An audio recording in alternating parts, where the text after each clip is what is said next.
और इस वक्त आपको बता दें यहाँ पर विक्ट्री डे परेड जो चल रही है मॉस्को में रेड स्क्वायर पर ये परेड चल रही है। 1945 में दूसरे विश्व युद्ध में नाजी जर्मनी पर जो जीत हासिल की थी रूस ने, आज 9 मई को अपना वार्षिक विजय दिवस विक्ट्री डे यहाँ पर मनाया जा रहा है।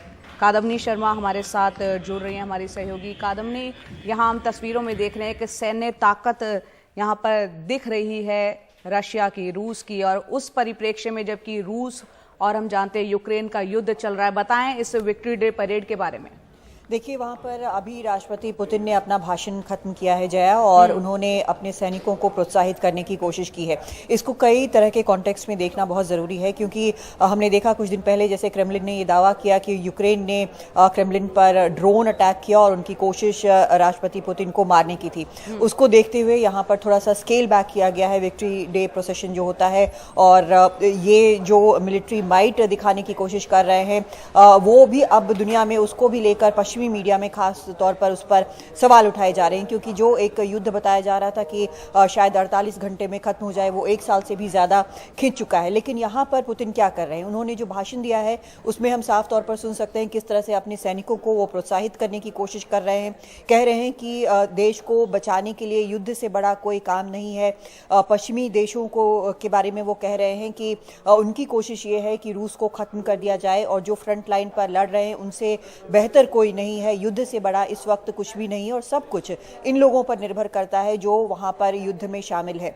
ये भी हमें याद रखना होगा कि वहां पर एक बड़ी संख्या ऐसे भी युवाओं की है जो कि युद्ध में शामिल नहीं होना चाहते हैं, और कि जो अलग अलग रिपोर्ट्स आते हैं उसके मुताबिक फ्रंट लाइन से वो लौटना चाहते हैं। कईयों को ये पता नहीं होता है कि वो कहाँ पर जा रहे हैं।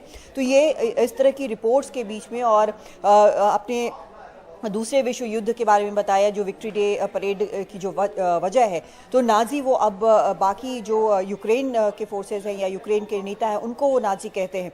तो एक तरह से ये अपने लोगों को बताने की कोशिश है, एक तरह से ये कहने की कोशिश है कि युद्ध जो है इस वक्त रूस के लिए एक एग्जिस्टेंस का सवाल है, और इसीलिए ये सबसे ज़्यादा ज़रूरी है, और वही वो वहाँ पर कर रहे हैं। वो कह रहे हैं कि इनको हमेशा याद रखा जाएगा, इससे बड़ा, इससे सेक्रेड और कुछ भी नहीं है इस वक्त। तो एक तरह से सबको आगे वो बढ़ने की और युद्ध में बने रहने के लिए प्रोत्साहन की कोशिश यहाँ पर वो करते नजर आ रहे हैं। तो यानी इसका मतलब ये हुआ कादम्नी, जो अहम बातें आपने बताई पुतिन ने यहाँ पर कही है उसके मुताबिक आने वाले वक्त में भी इतनी जल्दी ये मामला यूक्रेन और रूस के बीच जो युद्ध का है वो शांत होता हुआ दिखता नहीं है।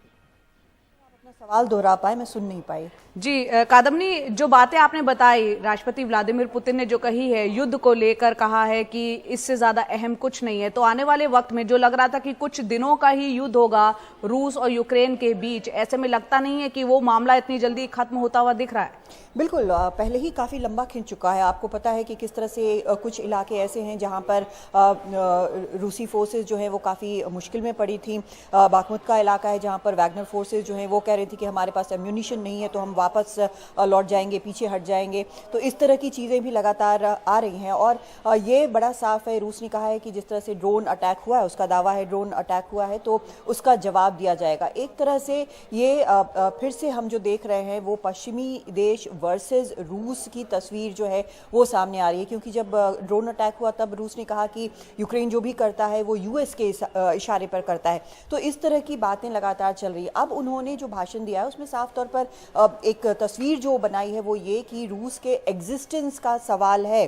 उन्होंने ये साफ ये कर दिया है, जो उन्होंने कहा है कि फ्यूचर जो है, भविष्य जो है, वो उन लोगों पर निर्भर करता है जो फ्रंट पर लड़ रहे हैं। तो एक जोश भरने की कोशिश यहाँ पर देखी गई है, और एक ऐसी तस्वीर कि अगर आपने अपना काम नहीं किया, इस युद्ध में शामिल नहीं हुए, तो हम में से कोई नहीं बचेगा।